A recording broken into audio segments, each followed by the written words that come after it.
Hello,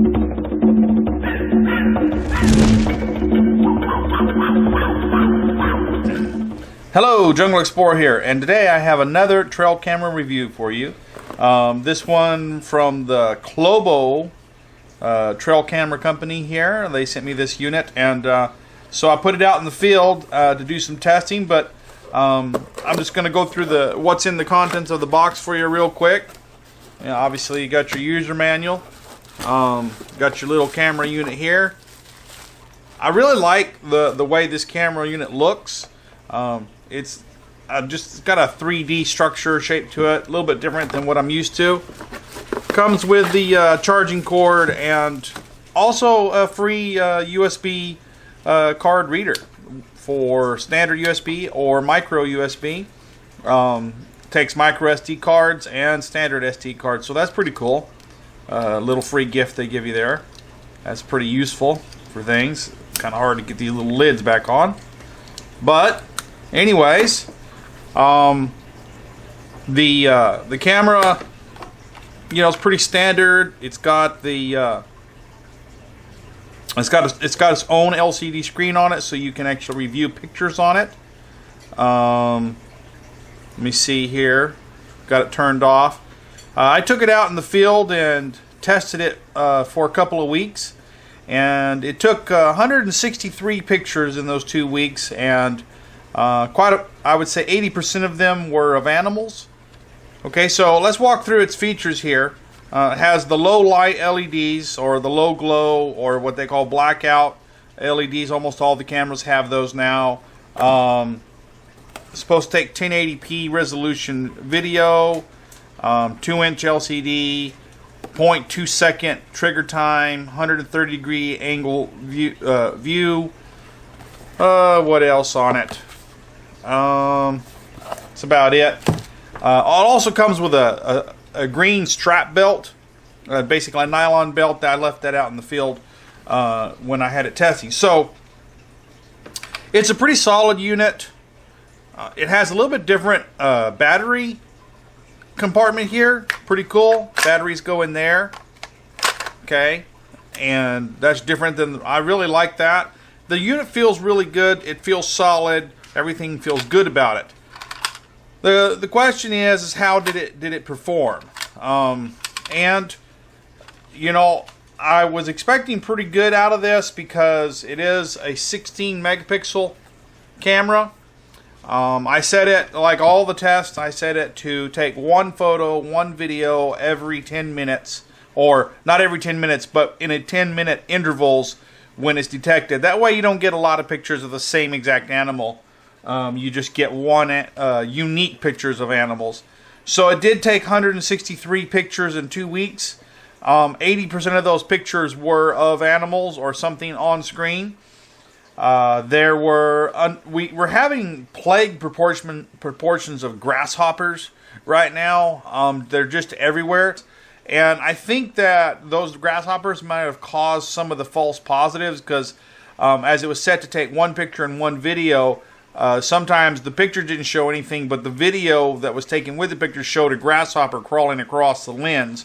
So if a grasshopper crawled on the camera and across the sensors, it would have set the sensors off, but not been able. The picture would have not gotten anything because the picture don't capture the front of the sensors. So there were quite a few false positives on it, more than some of the other cameras I've been reviewing, but I don't think they were false. I think in most cases they were caused by insects, and maybe only a few of them. So it's hard to judge with so many grasshoppers setting things off right now exactly how accurate it was. But I do know right on the tree next to the cameras, there were a lot of grasshoppers just all around it. So yeah, it's crazy this year.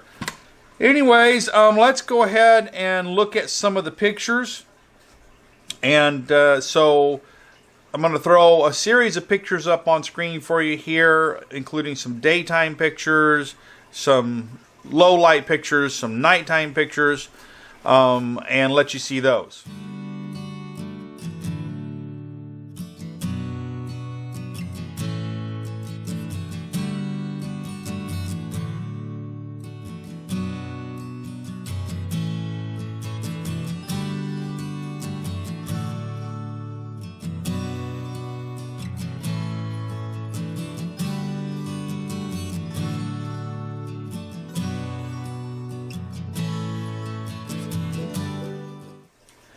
Okay, and now let's take a look at some of the videos.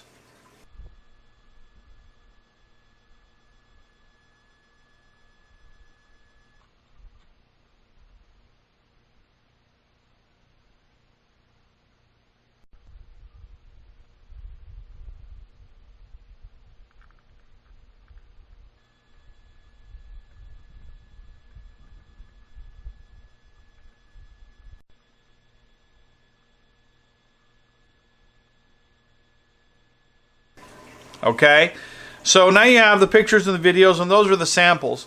For the most part, the nighttime pictures were, I would say, on par. They weren't the best I've seen, but they definitely were decent pictures, the ones that weren't blurry. Daytime pictures were decent for what they were. They weren't the best I've seen, but they were good enough. Videos were also pretty good. Like I said, not the best, but good enough. But there was an issue. There's two issues actually with the videos on this camera. One is that the camera was set to take one picture and one video, and I got 163 pictures but only 97 videos. So for whatever reason, the camera failed to take videos 40% of the time when it took a picture. So I'm not sure what that is. This sounds more like a firmware issue. Another thing is with the videos is that about 50% of the videos are not playable. There's something wrong with the format or corrupt. I can get them to play, but like in Windows Media Player will not play them. Windows 10 Photo and Video Player will not play them.